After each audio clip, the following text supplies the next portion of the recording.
नमस्कार दोस्तों।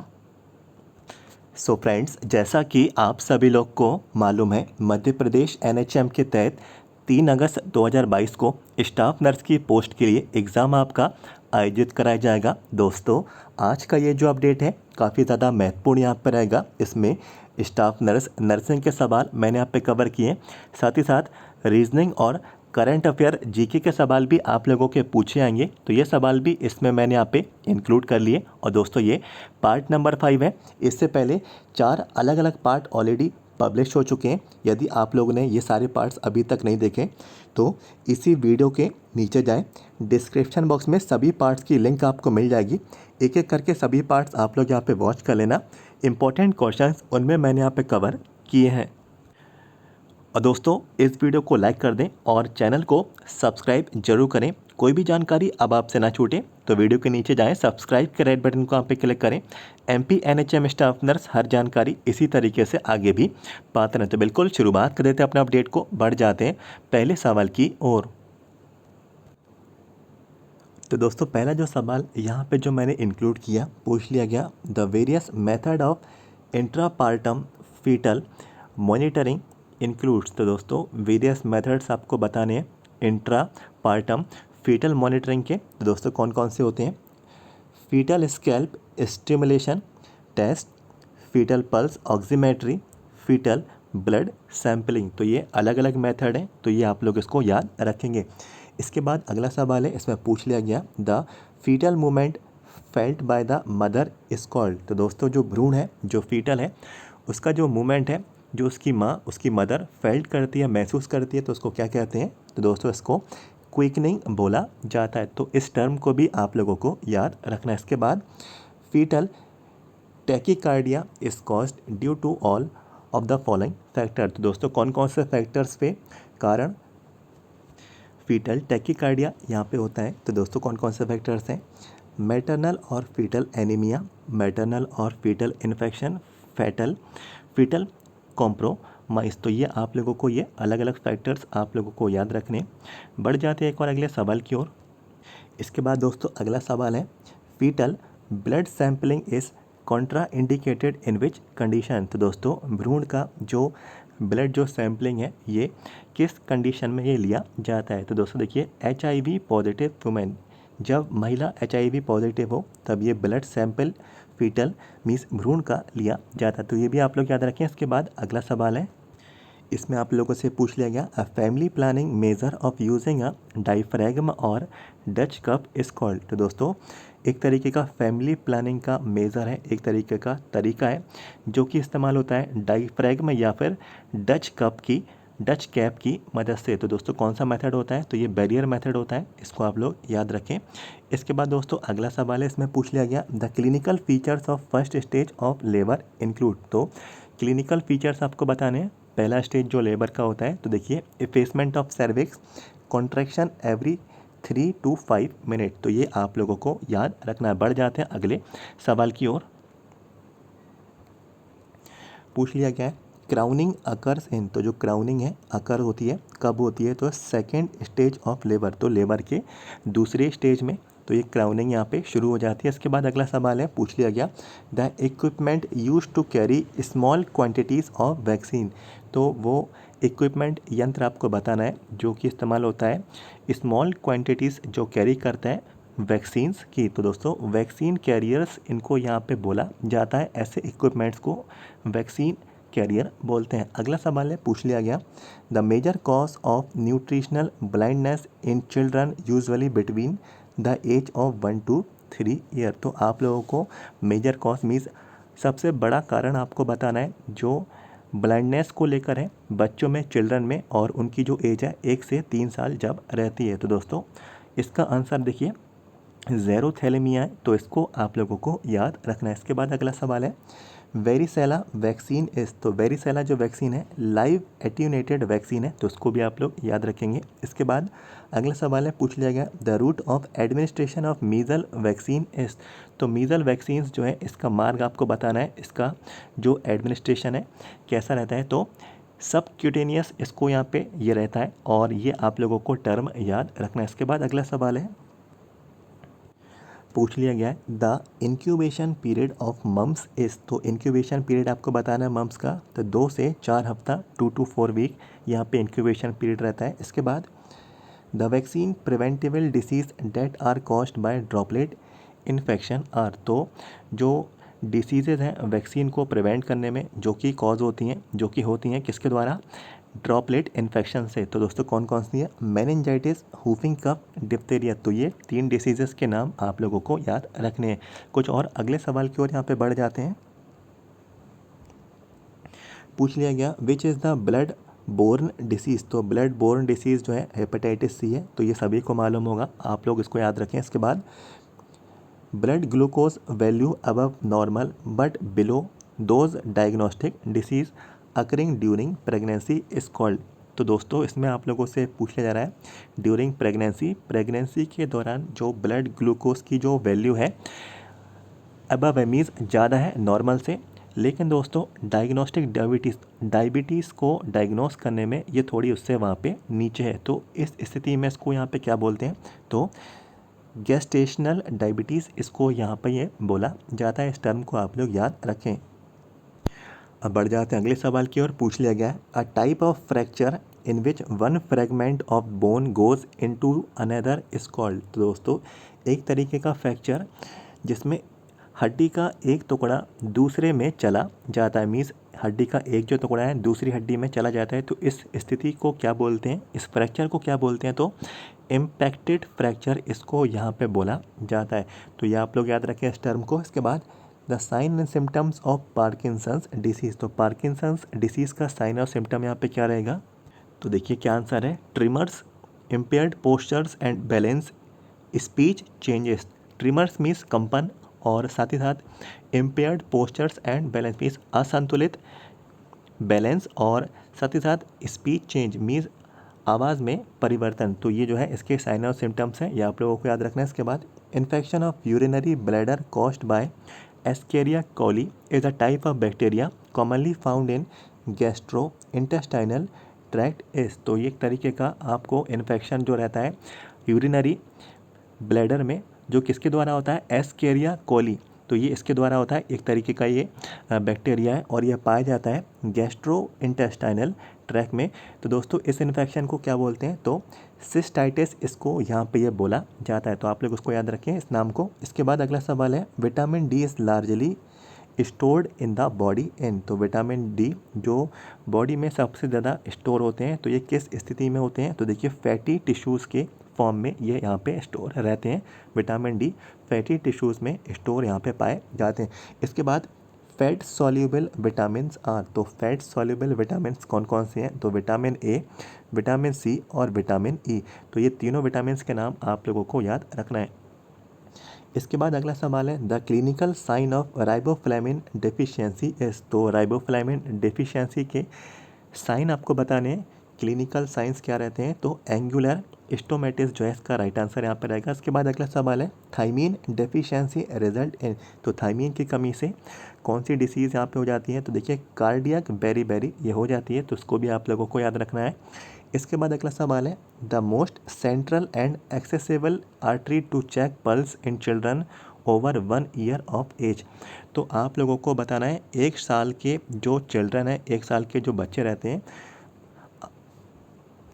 तो इसमें सबसे ज़्यादा केंद्रित जो यहाँ पे जगह है जो कि पल्स चेक करने के लिए इस्तेमाल होती है, मीन्स धमनी आप लोगों को बतानी है, तो देखिए कैरोटिड इसको यहाँ पे बोला जाता है और इसके माध्यम से जो है चिल्ड्रंस जो कि 1 साल के रहते हैं उनकी पल्स को इजीली चेक यहाँ पे कर सकते हैं। इसके बाद अगला सवाल है the ideal position to provide mouth care for unconscious patient is, तो जो अनकॉन्शियस जो बेहोश जो पेशेंट रहते हैं जिनमें होश नहीं है, तो उनके आइडियल पोजीशन आपको बतानी है माउथ केयर के लिए, माउथ केयर प्रोवाइड कराने के लिए, तो लेटरल पोजीशन जो है इसका आंसर यहाँ पे रहेगा। इसके बाद दोस्तों अगला सवाल है पूछ लिया गया the most preferred site of administration of intramuscular injection in children under 1 year, तो 1 साल के बच्चों को जो इंट्रामस्कुलर इंजेक्शन दिया जाता है तो उसकी साइट बतानी है, उसका मार्ग बताना है कैसे ये दिया जाता है। तो देखिए वेस्टस लेटरल्स इसको यहाँ पे बोला जाता है, तो इस टर्म को आप लोगों को याद रखना है। अगला सवाल है, पूछ लिया गया, the drugs administered to promote uterine contraction are. तो यूट्राइन कॉन्ट्रैक्शंस को प्रमोट करने के लिए कौन सी ड्रग्स दी जाती है? तो दोस्तों ऑक्सीटोसिन इसका यहाँ पे राइट आंसर रहेगा, आप लोगों को ये याद रखना है। इसके बाद drugs use to treat nausea and vomiting are. तो जो ड्रग्स इस्तेमाल होती हैं, नौसिया मीन्स मितली और वॉमिटिंग मीन्स उल्टियों के दौरान, तो कौन कौन सी ड्रग्स हैं? तो देखिए डोपामाइन एंटेगोनिटिस, सेरोटोनिन रिसेप्टर एंटेगोनिटिस और कैनोबिनॉइड्स। तो ये आप लोगों को ड्रग्स के नाम याद रखने। इसके बाद hypoxia may be caused by. तो जो हाइपोक्सिया है किसके द्वारा होता है? देखिए आपको बताना है, डिक्रीज्ड हीमोग्लोबिन। तो हीमोग्लोबिन जब डिक्रीज होता है, कम होता है, और रेस्पिरेटरी प्रॉब्लम मीन्स रेस्पिरेशन से रिलेटेड प्रॉब्लम, और decrease in blood supply to an area. किसी भी एरिया में ब्लड सप्लाई को यहाँ पे जो कमी रहती है, डिक्रीज होता है, तो इस स्थिति में हाइपोक्सिया हो जाता है। इसके बाद अगला सवाल है, movement of hands towards middle of the body is called. Means हाथों का वो मूवमेंट जो शरीर के मध्य तक ले जाता है, तो इसको क्या बोलते हैं? तो एडक्शन इसको यहाँ पे बोला जाता है। एडक्शन इस टर्म को यहाँ पे बोलते हैं। इसके बाद the systematic complications of intravenous therapy. तो इंट्रावीनस थेरेपी के कॉम्प्लिकेशंस कौन कौन से हैं? तो देखिए फ्लूइड ओवरलोड, इन्फेक्शन। तो ये कुछ सिस्टमेटिक जो है कॉम्प्लिकेशन यहाँ पे रहते हैं इस थेरेपी के अंतर्गत। इसके बाद which disease is not caused by bacteria. तो कौन सी डिसीज़ जो है बैक्टीरिया के द्वारा नहीं होती है, कॉज नहीं होती है? तो देखिए मलेरिया है, और ये आप लोगों को याद रखना। इसके बाद estimated date of delivery is calculated using. तो डिलीवरी की डेट को यहाँ पे एस्टिमेशन मीन्स एस्टिमेटेड डेट हमें डिलीवरी की निकालनी हो, तो इसके लिए कौन सा नियम है? तो देखिए नाइजल्स रूल है, तो ये आप लोगों को याद रखना है। इसके बाद the nausea and vomiting which generally starts around 4 to 6 week of pregnancy is called. तो दोस्तों जो नौसिया मीन्स जो मितली और जो वॉमिटिंग है, जो उल्टियाँ हैं, जो जनरली स्टार्ट होती हैं 4 से 6 हफ्तों में प्रेगनेंसी में, तो ये इसको क्या बोलते हैं? तो मॉर्निंग सिकनेस इसको यहाँ पे ये बोला जाता है। तो इस टर्म को भी आप लोगों को याद रखना है। इसके बाद दोस्तों अगला सवाल है, पूछ लिया गया, the normal average range of fetal heart rate in utero is. तो यूट्रो में यहाँ पे हार्ट की, फेटल के हार्ट की जो रेंज है कितनी रहती है? मीज़ भ्रूण की यहाँ पे आपको बतानी है हार्ट की दर, मीज़ हृदय की दर। तो देखिए 120 से 160 बीट्स पर मिनट, और ये यूट्रो में पूछा गया है, तो आप लोगों को याद रखना है 120 से 160 बीट्स पर मिनट यहाँ पे रहती है। इसके बाद the nutritional supplement that is prescribed in early pregnancy is. तो शुरुआती प्रेगनेंसी में जो न्यूट्रिशन के लिए सप्लीमेंट जो प्रेस्क्राइब किया जाता है, तो उसको क्या बोलते हैं? उसको फॉलिक एसिड बोला जाता है। ये आप लोगों को याद रखना है। इसके बाद अगला सवाल है, पूछ लिया गया, how many weeks post delivery is called puerperium period. तो आप लोगों को बताना है पोस्ट डिलीवरी जो है कब, यहाँ पे कितने हफ्तों में प्रीप्यूरियम पीरियड यहाँ पे रहता है? तो देखिए 6 हफ्ते हैं, तो ये आप लोगों को याद रखना है। इसके बाद the normal birth weight of a newborn in India. Means Bharat में जो नॉर्मल जो बेबी जो न्यूबॉर्न होता है, जब उसका जन्म होता है, तो उसका नॉर्मल वेट कितना होता है? तो देखिए 2.5 किलो से 3.5 किलोग्राम। तो ये रेंज आप लोगों को याद रखनी है। इसके बाद white cheesy material on the skin of newborn present at birth. Means जन्म के समय जो वाइट, एक तरीके का वाइट चीज़ी मटेरियल जो शिशु की स्किन पे पाया जाता है, इसको क्या बोलते हैं? देखिए तो उसको बोलते हैं वर्निक्स कैशियोसा। तो ये आप लोगों को इस टर्म को याद रखना है। इसके बाद the vaccine to given at birth are. तो बर्थ के समय भी, इस जन्म के समय कौन सी वैक्सीन दी जा सकती हैं? तो देखिए BCG, OPV और हेपेटाइटिस बी। तो ये 3 जो वैक्सीन है बर्थ के समय दी जाती हैं। इसके बाद अगला सवाल है, normal body temperature of newborn. तो न्यूबॉर्न शिशु का मीन्स जो नवजात शिशु है, तो उसका नॉर्मल बॉडी टेम्परेचर तापमान कितना रहता है? तो 36.5 टू 37.4 डिग्री सेल्सियस। तो 36.5 से लेके 37.4 डिग्री सेल्सियस। तो ये आप लोगों को याद रखना है ये रेंज। इसके बाद द अवेलेबल स्ट्रेंथ ऑफ एपिनफ्रीन। तो एपिनफ्रीन की आप लोगों को अवेलेबल स्ट्रेंथ बतानी है। तो 1:1000 मीन्स 1:1000 यहाँ पे इसका आंसर रहेगा। ये आप लोगों को याद रखना है।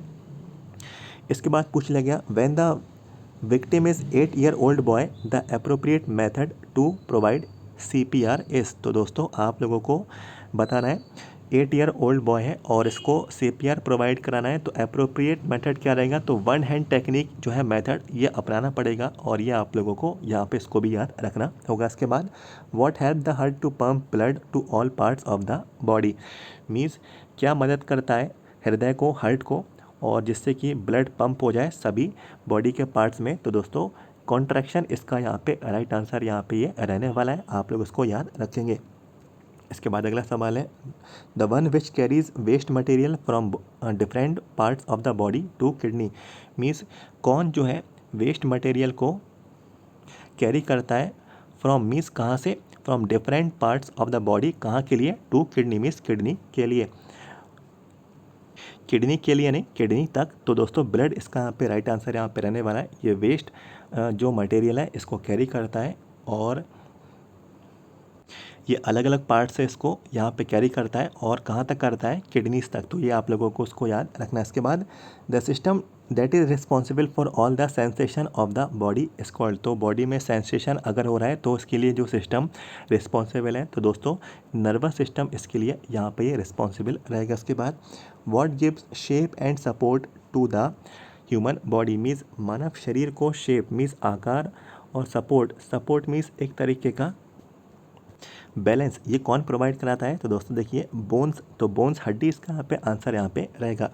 इसके बाद largest sense organ of human body, means सबसे बड़ा मानव शरीर में सेंस ऑर्गन कौन सा है, तो दोस्तों स्किन है, त्वचा है, ये आप लोगों को याद रखना है। इसके बाद an hygienic measure to prevent spread of कोविड-19 इन्फेक्शन इज़, तो मीन्स कोविड-19 इन्फेक्शन को रोकने के लिए, प्रिवेंट करने के लिए एक साफ़ सुथरा यहाँ पे तरीका क्या है, हैंड वॉशिंग मीन्स हाथों को बार बार धोना। इसके बाद international day of midwife is celebrated on, तो आपको बताना है अंतर्राष्ट्रीय मिडवाइफ दिवस ये कब मनाया जाता है, तो 5 मई इसका यहाँ पे आंसर रहेगा। इसके बाद fear of closed space is called, तो बंद जगह पे रहने का एक तरीके का जो डर है, तो इसको यहाँ पे क्या बोला जाता है, तो क्लॉस्ट्रोफोबिया दोस्तों इसको यहाँ पे ये बोलते हैं। तो दोस्तों ये तो थे नर्सिंग के सवाल जो मैंने आपके साथ यहाँ पे डिस्कस किए, और जैसा कि आपको मालूम है कि नर्सिंग से करीब करीब आपके एग्ज़ाम में 80 सवाल पूछे जाएंगे और इसके बाद जीके के सवाल रहेंगे और आपके रीजनिंग के सवाल रहेंगे, तो ये 20 सवाल यहाँ पे रहने वाले हैं। तो दोस्तों नर्सिंग के सवाल मैंने आपके साथ यहाँ पे डिस्कस कर लिए, करीब करीब ये पूरे 50 सवाल थे, ये मैंने आपके साथ यहाँ पे डिस्कस किए। अब दोस्तों बढ़ जाते हैं जीके के पोर्शन की ओर। तो जीके के सवाल देखिए कौन कौन से पूछे जा सकते हैं। तो देखिए general knowledge and current affair के कौन से सवाल यहाँ पे मैंने कवर किए। देखिए ब्रिक्स समिट 2022 है, तो ब्रिक्स यहाँ पे जो समिट सम्मेलन है 2022 का, ये कहाँ पे आयोजित कराया गया, तो दोस्तों ये चाइना में यहाँ पे आयोजित कराया गया। कुछ ही समय पहले ये सम्मेलन हुआ और ये चाइना में इसको आयोजित कराया गया। इसके बाद the Cannes award is given for excellence in which field, तो कांस पुरस्कार जो दिए जाते हैं ये किस क्षेत्र में दिए जाते हैं, तो दोस्तों देखिए फिल्म जगत के क्षेत्र में इसको दिया जाता है और ये आप लोगों को इसको याद रखना है। इसके बाद Pulitzer prize is award for outstanding work in the field of, तो पुलिट्जर जो प्राइज़ है और ये कौन से क्षेत्र में यहाँ पे दिया जाता है, तो दोस्तों देखिए लिटरेचर एंड जर्नलिज्म के क्षेत्र में पुलिट्जर अवार्ड दिया जाता है, पुलिट्जर प्राइज़ दिया जाता है। पूछा रहा है स्मॉलेस्ट ह्यूमन क्रोमोसोम, तो सबसे छोटा ह्यूमन क्रोमोसोम कौन सा है, तो क्रोमोसोम 21 जो है इसका आंसर है, आप लोग इसको याद रखें। इसके बाद headquarters of International Labour Organization ILO situated at, तो अंतर्राष्ट्रीय श्रम संगठन का हेडक्वार्टर कहाँ पे है, तो दोस्तों देखिए ये जेनेवा में है, तो इसको आप लोग याद रखेंगे। इसके बाद the centre for cellular and molecular biology is situated at, तो दोस्तों आपको बताना है सेलुलर एंड मॉलिकुलर बायोलॉजी ये सेंटर है, तो ये कहाँ पे स्थित है, तो ये हैदराबाद में स्थित है। और इसके बाद अगला सवाल है the Chamera dam is located in which state, तो चामेरा जो डैम है देखिए हिमाचल प्रदेश में है, तो इसको भी आप लोग याद रखें। इसके बाद which port is known as queen of Arabian sea, तो कौन सा बंदरगाह जो है बोला जाता है क्वीन ऑफ अरेबियन सी, तो दोस्तों कोची का जो बंदरगाह है उसको क्वीन ऑफ अरेबियन सी बोलते हैं। इसके बाद दोस्तों अगला सवाल है हु डिस्कवर्ड एक्सरे, तो एक्सरे किसके द्वारा डिस्कवर किया गया, तो WC रॉन्गटन इनके द्वारा ही किया गया। यह सवाल काफ़ी ज़्यादा इंपॉर्टेंट है। इसके बाद पुस्कस award is associated with which game. तो पुस्कस जो अवार्ड है ये किस खेल से संबंधित है? तो दोस्तों ये फुटबॉल से संबंधित है। और फिर इसके बाद हु लॉन्च्ड ऑपरेशन समुद्र सेतु। तो समुद्र सेतु जो ऑपरेशन है किसके द्वारा शुरू किया गया? तो इंडियन नेवी द्वारा ये शुरू किया गया। तो दोस्तों ये मैंने जीके के सवाल आपके साथ यहाँ पे मैंने डिस्कस कर लिए। अब दोस्तों जो अगला पार्ट हमारा यहाँ पे जो रहेगा वो रहेगा रीजनिंग का। तो रीजनिंग के सवाल दोस्तों देखिए किस तरीके से आप लोगों के पूछे जाते हैं। और जैसे कि देखिए पहला सवाल है, लुक एट दिस सीरीज़ 7, 10, 8, 11, 9, 12। और दोस्तों देखिए ये फिल इन द ब्लैंक्स आपको दिया गया, इसमें दोस्तों कोई ना कोई वैल्यू फिल की जाएगी। तो ये 4 ऑप्शन में से कौन सी वैल्यू यहाँ पे फिल होगी आपको बताना है। तो दोस्तों देखिए कैसे इसको सॉल्व करेंगे, बड़ा ही आसान है। देखने में भले ही आपको थोड़ा यहाँ पे कठिन लग रहा होगा लेकिन बहुत ही आसान सा लॉजिक इसमें यहाँ पे लगेगा। तो सबसे पहले मैं आपको यहाँ पे लिख के दिखा देता हूँ। 7, 10, इसके बाद लिखा है 8, इसके बाद 11 है, इसके बाद यहाँ पे 9 है और फिर इसके बाद यहाँ पे 12 है। और हमें बताना है इसके बाद यहाँ पे क्या आएगा। तो देखिए एक तरीके की एक सीरीज़ आप लोगों को यहाँ पे ये दी गई। तो देखिए कैसे आपको निकालना है। 7 से 8 हो रहा है यहाँ पे, 8 से 9 यहाँ पे हो रहा है, और दोस्तों 9 से यहाँ पे दोस्तों क्या होगा, 10 यहाँ पे ये हो जाएगा। तो यही इसका आंसर है, ऑप्शन नंबर 20 का ये सही विकल्प रहेगा। और इसी के साथ आप लोग देख सकते हैं 10 से 11 यहाँ पे भी हो रहा है और 11 से 12 यहाँ पे हो रहा है। तो इसका भी अगला टर्म जो है 12 के बाद जो है 13 आएगा, जो कि 10 के बाद आएगा। तो अभी इस क्वेश्चन के हिसाब से इसका आंसर 10 है। 7 से 8 हुआ और 8 से ये 9 हो गया और 9 से यहाँ पे ये 10 हो जाएगा और ऑप्शन नंबर 20 का आंसर आपको यहाँ पे ये मिल जाएगा। तो देखिए कितना आसान सा सवाल था और इसी तरीके के सवाल जो है आप लोगों के पूछे जाएंगे। इसके बाद बढ़ जाते एक और अगले सवाल की ओर। तो दोस्तों देखिए आप लोगों को यहाँ पे एक fill in the blanks fill करना है और फिल इन द ब्लैंक्स में कुछ आपको देखिए SCD दिया है, TEF दिया है, UGH दिया है, WKL आप लोगों को यहाँ पे दिया है। तो दोस्तों देखिए आप लोगों को सीधे सीधे यहीं पे आपको आंसर बता देता हूँ। देखिए यहाँ से S से यहाँ पे हो रहा है T से हो रहा है यहाँ पे U, और फिर U के बाद क्या आता है, V आता है। तो यहाँ पे सबसे पहले V आएगा। तो आप लोग देखिए ऑप्शन में ही चेक कर लीजिए V कौन से वाले ऑप्शन में आ रहा है। तो देखिए इसमें क्या V आ रहा है शुरुआत में, इसमें नहीं आ रहा है। क्या इसमें आ रहा है V? तो देखिए इसमें भी सबसे पहले V नहीं आ रहा है। क्या इसमें यहाँ पे V आ रहा है? तो देखिए इसमें भी V यहाँ पे नहीं आ रहा है। तो देखिए ऑप्शन नंबर C में सबसे पहले V आ रहा है और आगे आपको चेक करने की ज़रूरत ही नहीं क्या आएगा, क्योंकि सबसे पहले हमें मालूम चल गया कि V से ही जो है आंसर यहाँ पे शुरू होगा। तो ऑप्शन नंबर C जो है इसका सही विकल्प यहाँ पे ये रहने वाला है। तो दोस्तों ऑप्शंस को एलिमिनेट करते जाएं और इजीली तरीके से आप लोगों को लॉजिक मिल जाएगा और लॉजिक के हिसाब से आपको आंसर भी यहाँ पे मैच हो जाएगा। इसके बाद दोस्तों एक और अगले सवाल की ओर यहाँ पे बढ़ जाते हैं और इसका सवाल दोस्तों आप लोगों को कमेंट बॉक्स में ज़रूर बताना है। थोड़ा समय मैं आपको यहाँ पे दूंगा, 4 से 5 सेकंड का। देखिए which word does not belongs with the other. दोस्तों आप लोगों को यहाँ पे 4 अलग अलग यहाँ पे वर्ड दिए गए हैं, कॉर्निया, रेटिना, प्यूपिल, विज़न। आप लोगों को बताना है कि इन चारों में से सबसे अलग यहाँ पे कौन सा रहेगा। तो आप लोग जल्दी से कमेंट करके बता दें कौन सा यहाँ पे ऐसा वर्ड है जो कि सबसे अलग यहाँ पे रहेगा इन चारों में से। तो दोस्तों देखिए इसका जो राइट आंसर है विज़न है और ऑप्शन नंबर डी इसका सही विकल्प यहाँ पे रहेगा। कॉर्निया जो है दोस्तों ये भी देखिए आई का पार्ट है, एक तरीके का आँखों के अंदर का ये पार्ट है। रेटिना भी दोस्तों देखिए अंदर के आँखों का जो पार्ट है अंदर का ये भी है, और प्यूपिल जो है ये भी आँखों के अंदर पाया जाता है। तो ये भी जो है आई का एक तरीके का पार्ट है। और जो दोस्तों विज़न है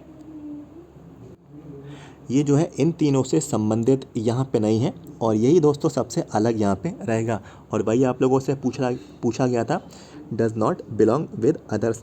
तो ऑप्शन नंबर डी इसका सही विकल्प ये रहने वाला है। तो कुछ इस तरीके के सवाल की प्रैक्टिस भी आप लोग करते जाएं।